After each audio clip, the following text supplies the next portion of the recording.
இன்றே டவுன்லோட் செய்து உங்கள் ஃபேவரட் ஷோக்களை என்ஜாய் பண்ணுங்க.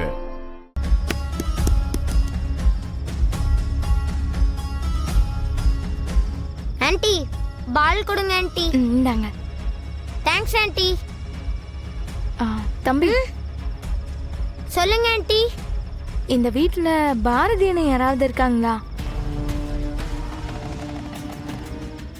நீங்க யாரு? என் பேரு பிரியா. நான் ஒரு முக்கியமான விஷயமா பாரதியை பார்க்கறதுக்காக வந்திருக்கேன். அவங்க தான் எங்களோட அம்மா. நான் அவங்கள உடனே பார்க்கணும். நான் போய் அம்மாவை கூட்டிட்டு வரேன். கொஞ்சம் சீக்கிரமா போய் கூட்டிட்டு வரியா? Okay aunty. அக்கா வா.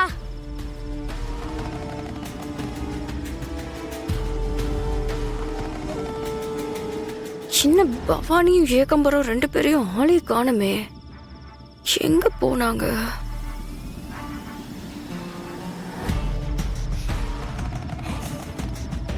யார் இந்த பொண்ணு? நம்ம வீட்டு முன்னாடி நிக்கிறா. யாருக்கும் வெயிட் பண்ற மாதிரி தெரியுது.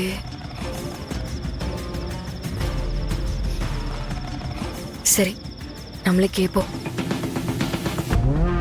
அம்மா சீக்கிரமா எங்க கூட வாங்க.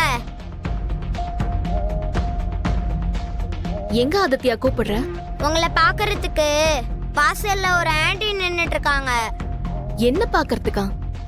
ஆமாமா, அவங்க தான் உங்களை உடனே கூட்டிட்டு வர சொன்னாங்க. நீ வேணா அக்கா கிட்ட கேட்டு பாரு. யாருன்னு சொன்னாங்களா? பேரு பிரியான்னு சொன்னாங்கம்மா. வேற எதுவுமே சொல்லல. உங்க பேரை சொல்லி கேட்டாங்க.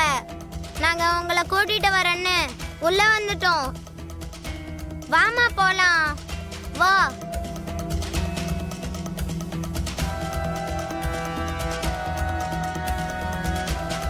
யார் வேணும்? இங்க யாருக்கு வெயிட் பண்ணிட்டு இருக்கீங்க? இங்க பாரதி. இந்த பொண்ணு பாரதிய பாக்குறதுக்காக வெயிட் பண்ணிக்கிட்டு இருக்கா. அப்ப கண்டிப்பா ஏதோ ஒரு விஷயம் இருக்கு. இவள நான் இதுக்கு முன்னாடி எங்கேயோ பார்த்திருக்கேனே. சின்னவா இருக்கும். நான் தான் பாரதி. என்ன விஷயம்? நீங்க தான் பாரதியா? ஆமாங்க. உங்ககிட்ட ஒரு முக்கியமான விஷயம் சொல்லணும். என்ன விஷயம் சொல்லுங்க.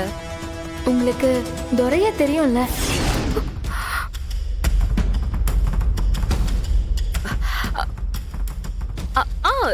தெரியுமே. நீங்க துரைய பத்தி எதுக்கு கேக்குறீங்க? அவர்தான் இறந்துட்டாரு.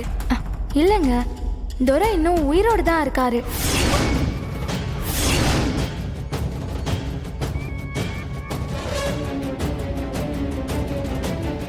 என்ன சொல்றீங்க? நீங்க இந்த விஷயத்தை கேட்டதும் ஷாக் ஆவீங்கன்னு எனக்கு தெரியும். துரை இன்னும் சாகல மேடம். அவரு உயிரோட பத்திரமா தான் இருக்காரு. இது என்ன புதுசா ஒரு பிரச்சனை? துரை உயிரோட இருக்கானா? அது எப்படி முடியும்? இவ யாரு? மேடம், உங்களை பத்தி எல்லா விஷயமும் எனக்கு நல்லா தெரியும். நாம இந்த விஷயத்த இங்க நின்னு பேசிட்டு இருக்க வேணாம். ஏன் கூட உள்ள வாங்க. வாங்க.